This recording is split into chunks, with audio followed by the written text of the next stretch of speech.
Amen. Kung meron tayong mga Bible, mga kapatid, sa aklat po ng 2 Kings chapter 2, verse 9 hanggang verse 10, mga kapatid. 2 Kings chapter 2, verse 9 hanggang 10 po, mga kapatid. Pangalawang hari. Chapter number 2. Ito po ay story sa buhay, mga kapatid, ni Elijah and Elisha. Sa atin mong basahin, mga kapatid. And it came to pass, when they were gone over, that Elijah said unto Elisha, ask what I shall do for thee, before I be taken away from thee. And Elisha said, I pray thee, let a double portion of thy spirit be upon me. And he said, thou hast asked a hard thing. Nevertheless, if thou see me when I am taken from thee, it shall be so unto thee.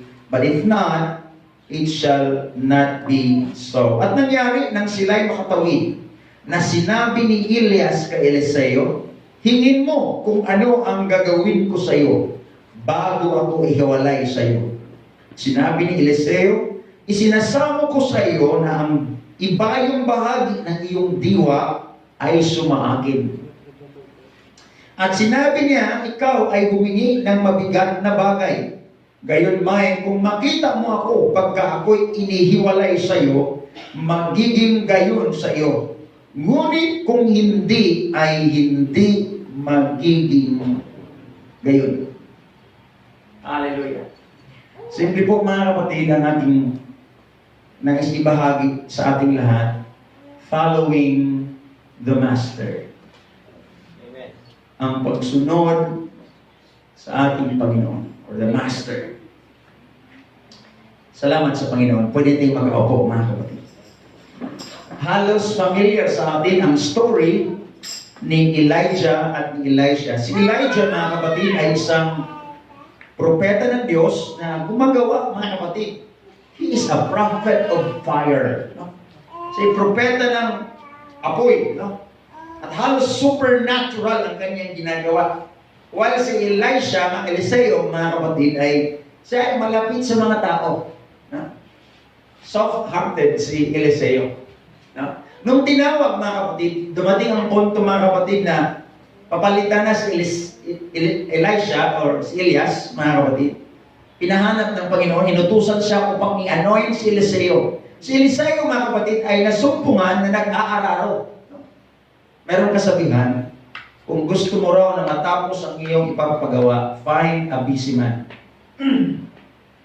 Maghanap ka raw ng taong may ginagawa. Bakit kaya? Yung mga busy daw ng mga tao, mga kapatid, hindi nagsasayang ng panahon. Pero yung walang ginagawa, minsan, nagsasayang na yung panahon. Sa kanila? Sa kanila. So, nung magulat ka, mga kapatid, magtaka ka doon sa senaryo dahil mayroong eskwelahan ng mga propeta.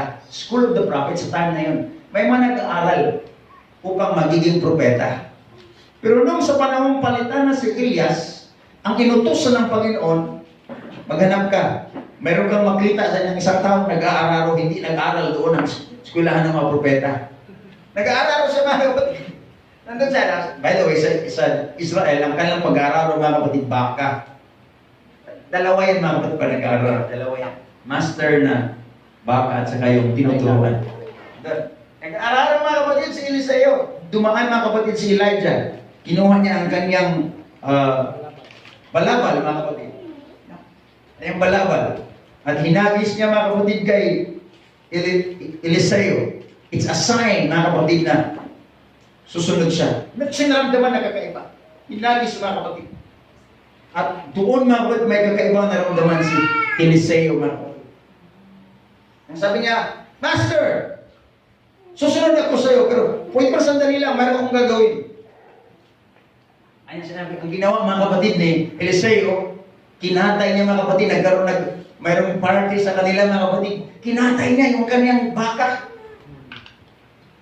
At ginawa niyang panggatong yung kanyang araro. Ibig sabihin, that's a logical display, mga kapatid, na wala na siyang babalikan.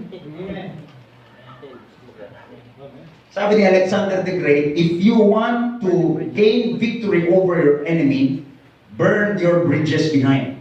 At yun ang ginagawa ni Alexander the Great, mga kapatid, kaya tinawag siyang great. Kapag i-attack na nila isang bansa, mga kapatid, yung tulay na kanilang dadaanan, sinisira nila yun.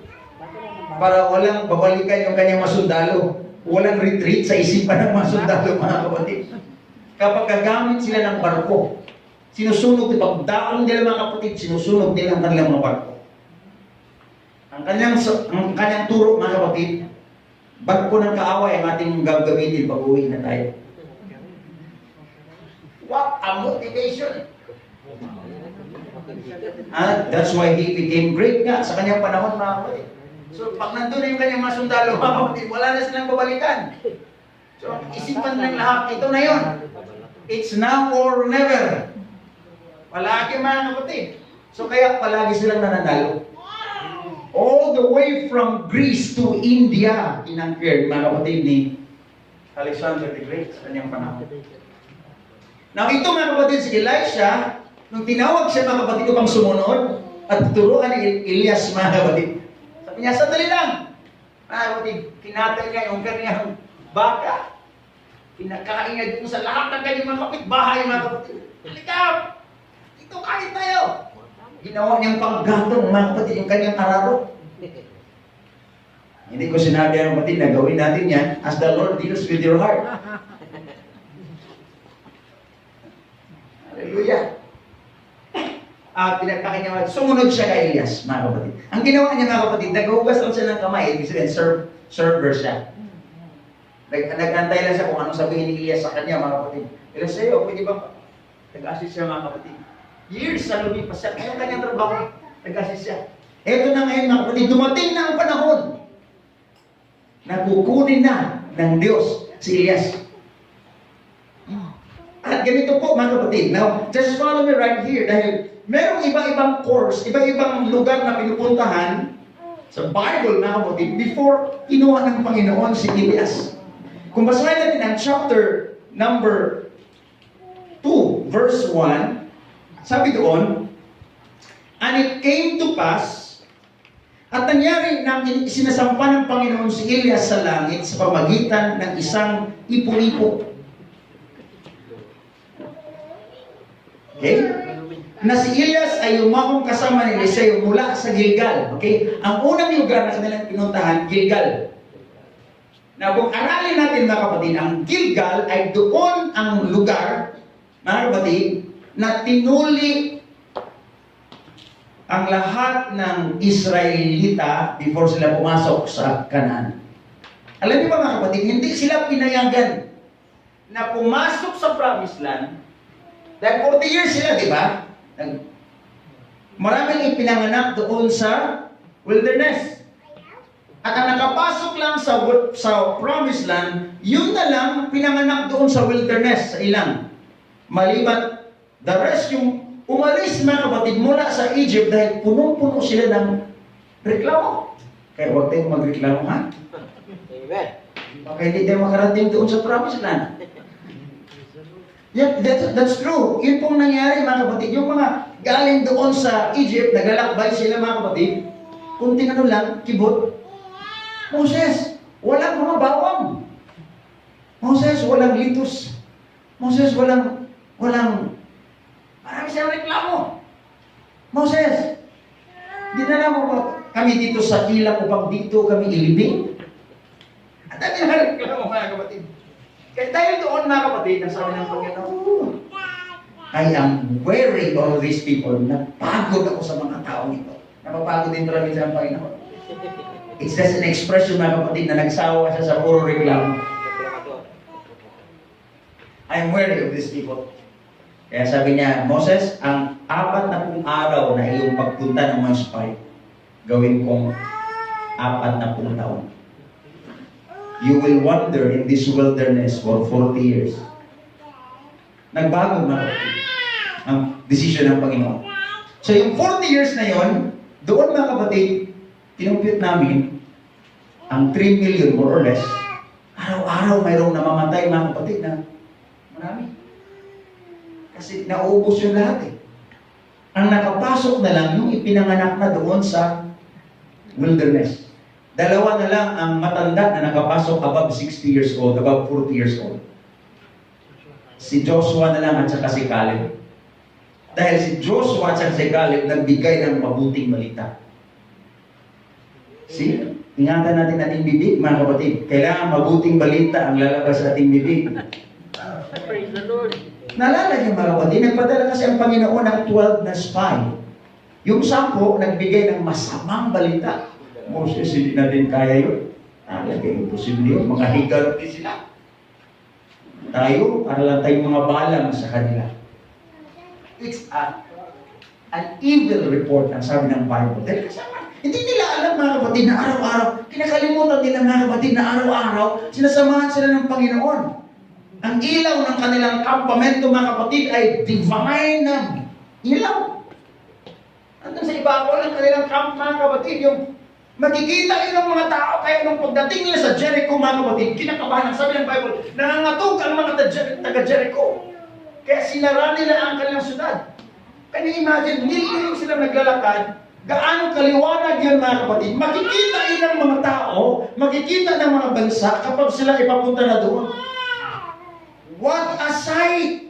Tuwing gabi, kasama ang Panginoon mga kapatid, napakaliwanag. Dahil pwede silang maglakad mga kapatid kahit gabi. Hindi sila matitisod ng bato mga kapatid. Pero nakuha pa rin lang magsabi, hindi natin kaya yun. Kaya ang sabi ng Bible, evil report.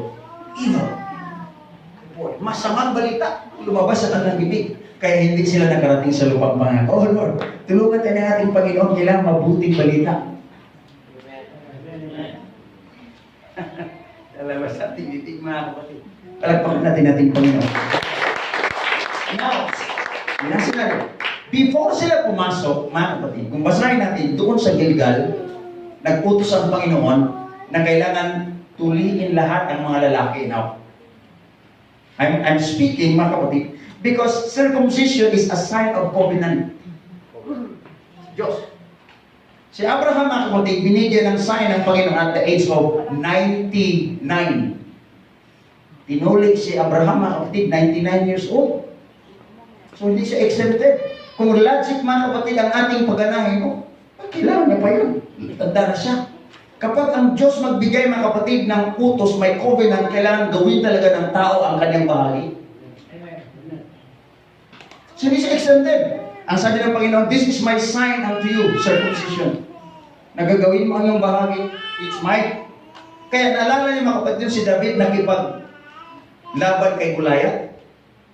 Sabi niya, minsan natatawa tayo kung ating marinig, pero sabi niya, bakit kayo natatakot? Bakit kayo natatakot sa taong ito na hindi tuli? Hindi yun pangungutya, mga kapatid. It's a sign na isang pinaalala ni David na isang araw nagpipag-covenant ang Diyos na lumikha sa lahat ng bagay sa Israel, mga kapatid. Ang sabi niya, sabihin, bakit kayo matakot sa taong walang covenant sa Diyos? Tayo ay mga taong may covenant sa Diyos. We are the people of the covenant.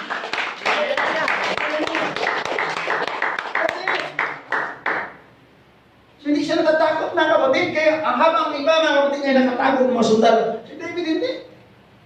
Sabi niya, Goliath, sa araw na ito, ibibigay ko ang iyong laman sa bilang pagkain ng mga ibon sa hipakoy. Ibibigay ng Diyos, ikaw, at ang buong bansa ang Pilisteo. Napaka-confident mga kapatid. Alam niyo ba, kung alam natin mga kapatid na tayo ay mga tao ng pakipagtipan ng Diyos mga kapatid, hindi tayo natatakot anumang challenges na ating hinaharap mga kapatid. We are the people of the covenant. Palakpakan natin ito. So Gilgal, pumunta si Eliseo at Elias doon si Gilgal. Dinaanan nila yun. Gilgal is a sign of circumcision. Kung i-apply natin mga kapatid, it's a place of repentance.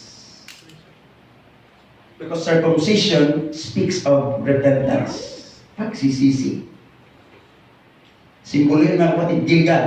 Kung basahin natin sa ating nabasa mga kapatid sa 1 2 Kings chapter 1, dumaan si Eliseo at si Elias doon sa Gilgal. At verse 2, sinabi doon, at sinabi ni Elias kay Eliseo, isinasamo ko sa iyo na maghintay ka rito sapagkat sinugo ako ng Panginoon hanggang sa Bethel. No? Bethel. At sinabi ni Eliseo, buhay ang Panginoon at buhay ang iyong kaluluwa. Hindi kita iiwan. So talagang mayroong kakaibang desire si Eliseo, mga kapatid. Sinabi ni Elias, dito ka na lang muna, hintayin mo na lang ako dito sa Gilgal. Kasi pinapunta ako ng Panginoon sa Bethel. Ang sabi ni Eliseo, kasama ako sa iyo. Punta ako sa Bethel. So unang lugar, Gilgal. Na doon, mga kapatid, is a place of repentance. It's a place of circumcision, covenant with God, pagkipagtipan sa Diyos. Ngayon, pumunta sila, mga kapatid, sa Bethel. Ano yung Bethel? Naalala niyo sa ating Bible study, ito yung ibig sabihin ay house of God. Doon, mga kapatid, sa Bethel, dito natulog, mga kapatid, si Jacob. At nanaginip siya, mayroong hagdanan mula sa kanyang uluhan, mga kapatid. May mga anghel na paakyat, pababa sa kanyang panaginip. Paggising ni Jacob, mga kapatid, ang unang pangalan ng lugar na yun ay Luz. Ginawa niyang Bethel. Bethel means house of God. Now, sinama, mga kapatid, ni Eliseo, si Eliseo ni Elias, mga kapatid, doon sa Bethel, house of God. No? Sa verse number 2, sa gayoy, bumaba sila sa Bethel kasama, mga kapatid. At nilabas ng mga anak, ng mga propeta na nasa Bethel. No? Verse number 3, at nagsipagsabi sa kanya, talastas mo ba na ihiwalay ng Panginoon ang iyong Panginoon sa iyong ulo ngayon? At kanya sinabi, oo, talastas ko. Pumayapa kayo. Ibig sabihin, hindi lang si Eliseo ang nakakaalam. Yung mga estudyante ng bilang propeta, alam din nila, Brother Mike, na sa araw na yon, may mangyari kay Elias, kukunin na siya ng Panginoon. Pero itong mga, at times, pinagbulay-bulayan ko ito, mga kapatid. Bakit kaya? Alam naman nila yung mga estudyante ng prophets, School of the Prophets. Alam nila na kukunin ng Panginoon. Pero bakit nakatingin lang sila sa malayo, hindi sila sumunod kay Elias?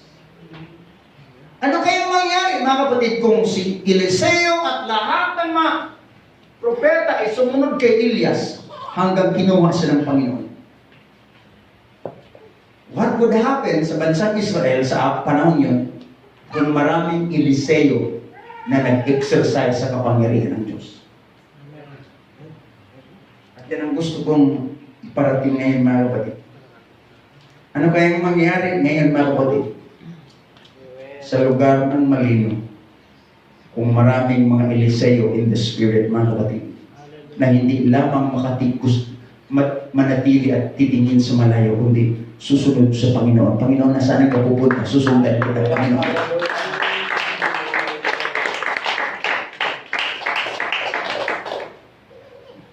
Bethel, house of God. It's the house of God. Now, of course, nag-enjoy sa house of God. Now, dito mayroong fellowship. Naramdaman natin yung presensya ng Panginoon.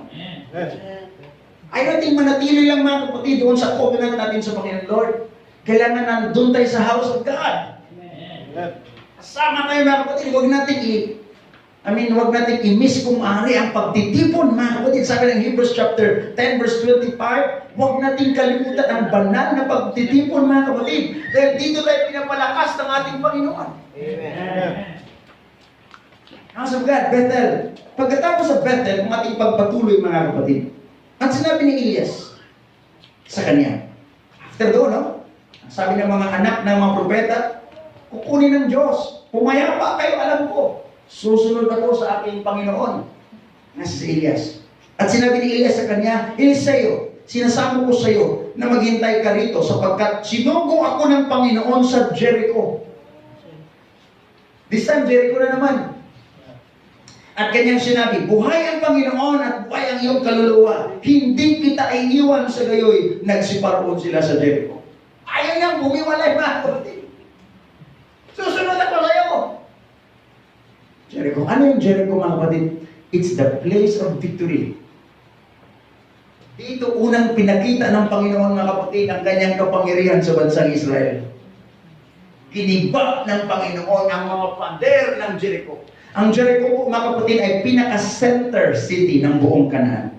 Kung tingin sa mapa, mga kapatid, ang Jericho, nasa gitna yun. Midpoint. Sa art of war, sa plan ng pakipagyera, mga kapatid. Kung gusto mo, mga kapatid, na males ang Persia, halimbawa, pahaba ang kingdom, mga kapatid, one of the best way to attack is attack at the middle. Dahil kung makuha mo yung kalagitnaan, you are now dividing the force na hindi sila magsama-sama.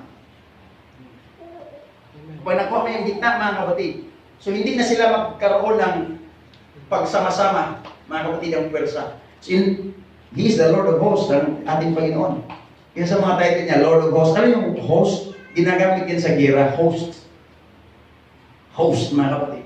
Panginoon ng mga hukbo. Hukbo, mga kapatid. Hukbong sandatahan ng Pilipinas. Ang ating Panginoon, He is the Lord of Hosts.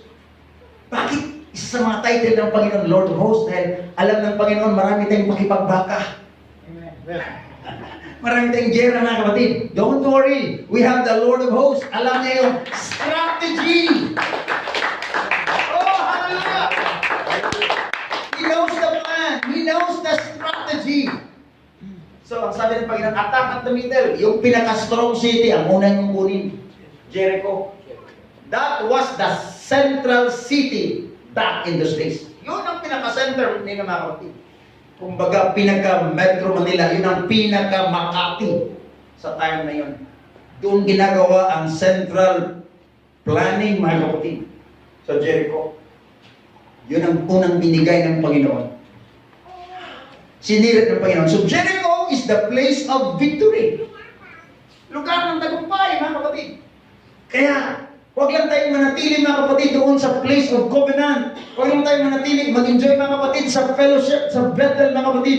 Kailangan tayong magkaroon ng ating sariling tagumpay. We have to experience the power of God. Jericho. Na doon natin ma-witness, mga kapatid, ang kapangyarihan ng ating Panginoon. Amen. Kaya meron tayong kailangan mga testimony sa buhay. Mga patutoo. Napakahalaga na meron tayong mga patutoo, mga kapatid. Hallelujah. Of course, kailangan natin, mga kapatid, ang covenant sa Panginoon. Kailangan natin ang pagsamba sa Panginoon. Pero huwag lang tayong manatili dyan, Lord. Kailangan kong makita, Panginoon, yung kapangyarihan na kumikilos sa ating buhay, Panginoon. I want to see your power working. Alive! Mga kapatid. Yun ang Jericho. So, sabi ni Elias, mga Eliseo, sasama ako sa iyo maging sa Jericho. Pagkatapos doon, kita natin, so, I pray thee, and then, sabi ng Bible, I will not leave thee, so they came to Jericho. Pumunta sila sa Jericho, mga kapatid. Verse number 6. Gusto kong ating speed ng konti, mga kapatid. Chapter 6, and Elijah said unto him, verse 6, at sinabi ni Elias sa kanya, isinasama ko sa iyo na maghintay ka rito, sapagkat sinugo ako ng Panginoon sa Jordan. 4 na lugar, no? Ang una, Gilgal. Pangalawa, Bethel. Pangatlo, Jericho. Ngayon ay Jordan. So before sa kinuha ng Panginoon, marami pang mga lugar na kanilang pinupuntahan. Jordan, inutusan ako ng Panginoon na pupunta sa Jordan. At kanyang sinabi, buhay ang Panginoon at buhay ang iyong kaluluwa, hindi kita iiwan, at silang dalawa ay nagsiyaw. Tumawid sila, mga kapatid. 7, at 50 sa mga anak ng mga propeta ay nagsiyaon at nagsitayo sa tapat nila sa malayo, at silang dalawa ay nagsitayo sa tabi ng Jordan. Basahin ko, verse 8. At kinuha ni Elias ang kanyang balabal at tiniklop. At hinampas ang tubig at nahawi doon, dito at doon. Nanupat silang dalawa ay nagsidaan sa tuyong lupa. Hinampas nila ni Elias, mga kapatid, ang tubig sa Jordan. Ang unang pagkakataon, mga kapatid, na ang Jordan ay nahati nung tumawid ang bansang Israel. Hinapit ng Panginoon. Pangalawa, hinating ni Elias, mga kapatid, hinampas niya. At tumawid sila sa Jordan River, mga kapatid. Anong meron sa Jordan River? It's a symbol of possessing the promised land.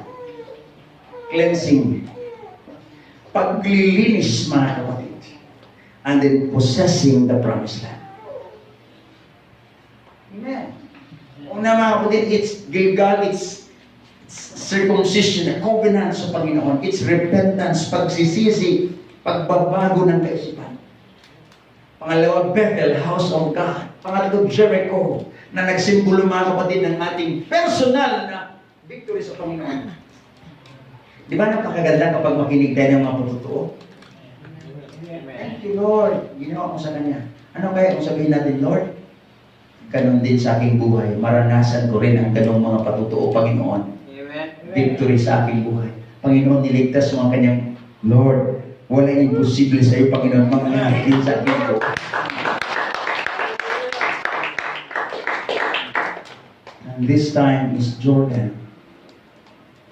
Hinati ng Panginoon Jordan at tumawid ang anak ni Israel. They possess the promised land. Dito, mga kapatid, si Elisha at si Elijah tumawid, mga kapatid, sa last Jordan River na nagsimbolo ng paglilinis at pagtawid, mga kapatid, papunta sa pangako ng Panginoon. Meron ba tayong mga naniwala ba kayo na may pangako ang Diyos sa bawat isa sa atin? Personally. Hindi yan mangyari kapag hindi natin tawirin ang ating spiritual na mga Jordan River. Kailangan mo mag-step out upang makita mo ang pangako ng Diyos. You need to step out by faith before you can possess the promise. Hindi lang yan mangyari na hintayin mo lang. No. The promise is waiting for you if you begin to step out.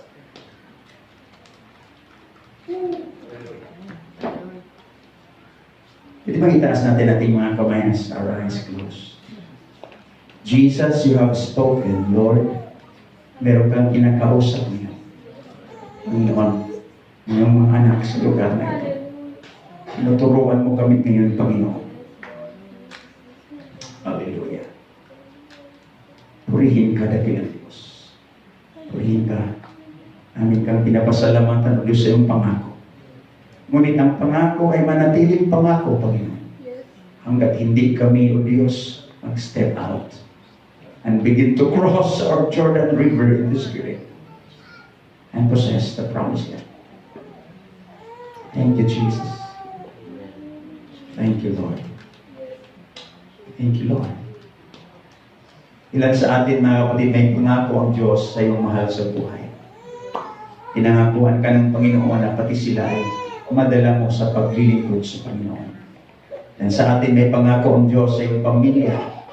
Ibabalik ng Diyos, ibabalik, mga kapatid, yung mga nasasayang na panahon. Ibigay ng Diyos ang kapayapaan, pagpapala, mga kapatid. Hallelujah. Praise God in Jesus' name. Malapit ako magtapos, mga kapatid. And I will close in this. Pagkatapos na sila ay tumawid sa Jordan River, ito na, mga kapatid, ito ang ating binasa. I will read to you verse number 9. At nangyari, hallelujah, I feel the presence of God. At nangyari, nang sila'y makatawid na sinabi ni Elias kay Eliseo, hingin mo kung ano ang gagawin ko sa iyo bago ako ihiwalay sa iyo. At sinabi ni Eliseo, sinasamo ko sa iyo, at sinasabi ni Eliseo, sinabi ni Eliseo, sinasamo ko sa iyo na ang ibayong bahagi ng iyong diwa ay sumagi. Nasa King James, sinabi dito, mga kapatid,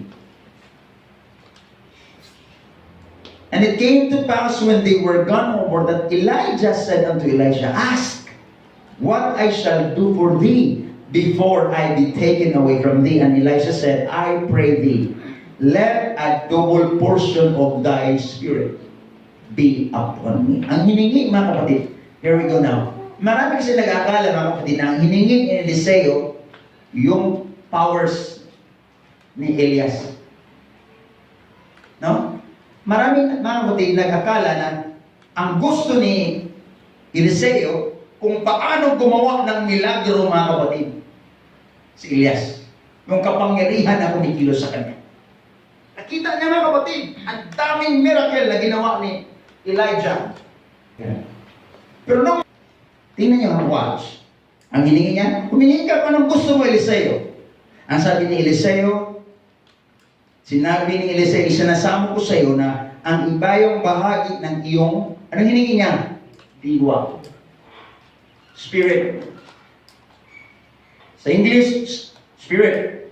Sa Greek word is ruach. Or, when you say spirit is katangian. Yung taong nasa loob, spirit. Kung ano ka, paano ka nabubuhay, Elias, yun ang gusto kong mapunta sa akin. Hindi yung iyong kapangyarihan kung sino ka talaga. Kung paano ka nabubuhay araw-araw, kung anong lifestyle mo, Elias, yun ang gusto kong mapunta sa akin. Never na hiningi ni Eliseo ang kapangyarihan na kumikilos kay Elias. No. Let that double portion of your spirit be upon me. Kaya nahirapan na, ang sabi ng response ni Elias, ang sabi niya, at sinabi niya sa verse 10, ikaw ay humingi ng mabigat na bagay. Mahirap yan. Kasi kung hiningi lang yung kanyang balabal, mabilis ibigay yun. Di ba yun ang kanyang ginagamit? Kung mayroon siyang ginagawang miracle, mga kapatid. Tungkol, balabal, minsan may bata na namatay, mga kapatid, pinadala yung kanyang balabal, nilagay na buhay, mga kapatid. So, it's not the piece of material na ginagamit to perform miracle, mga kapatid. Hindi na kanyang hiningi. Never na hiningi yung kapangyarihan. Ang hiningi ni Eliseo, mga kapatid, kung ano ang uri ng buhay meron si Elias.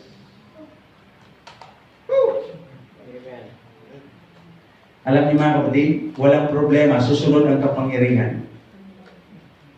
Kung ang ating hiningi ay tama. Ilan kaya sa atin nag-pray, Lord? Higit kay sa milagro, Panginoon, higit kay sa kapangyarihan. Gusto ko ang uri ng buhay na iyong ipinamuhay sa mundong ito. Yun ang gusto kong lakaran. Listen, bakit ang last object lesson na binigay ng Panginoon, di ba before siya hinuli, anong pinaka-last lesson na iniwan ng Panginoon? Sabi niya, before siya hinuli doon sa upper room, pinagputol-putol niya yung tinapay. Ang sinabi niya, this is my body. Ito yung aking katawan. Kainin ninyo. Which is broken for me. Maya-maya kumuha siya, mga kapatid, ng alak, wine. Sabi niya, this is my blood. Yung aking dugo. Saan ang galing ang buhay ng ating? It's the life of the flesh is in the blood. Kung wala tayong dugo, wala tayong buhay. Kung bakit ginawa yung object lesson ng ating kwenta. This is very intense, mga kapatid, kung ating maunawaan. Gusto talaga ng Panginoon na ang kanyang iiwan, hindi po ang kapangyarihan. Gusto niya ang kanyang iiwan sa atin, ang uri ng kanyang pamumuhay, ang source ng kanyang buhay, mapunta sa atin. Dahil alam niya, kung ating hiningi ang lifestyle ng ating Panginoon, kung paano siya nabubuhay, wala nang problema ang kapangyarihan. Dahil maraming nagmamayabang nahuhulog, kumikilos ang kapangyarihan ng Diyos at hindi namuhay ayon sa sukatan ng ating Panginoon dahil sa kapangyarihan na papahamak. Maging ang pagpapala, pwede kang mapahamak kung hindi natin hinihingi ang dugo at katawan ng ating Panginoon. Hallelujah. Kaya giningi Eliseo, mga kapatid, sabi ni Elias, ang iyong hiningi ay mahirap. Pero mangyayari, kapag makita mo ako na kukunin ng Diyos, ibibigay sa iyo ng Panginoon. Meron ba dito mga kapatid na nagpe-pray, higit kaysa kapangyarihan ng Panginoon? Higit sa pagpapala, mga kapatid. Are we praying na ang uri ng pamumuhay ng Panginoon? Lord, kung paano kang nabuhay, Panginoon, I will follow you, O God. Sundin kita, Panginoon. Kung mayroon mang titingin sa akin, Panginoon, kailangan nilang makita si Jesus na nabuhay sa akin. Katao. Tumayo tayong lahat sa hapon ito, mga kapatid.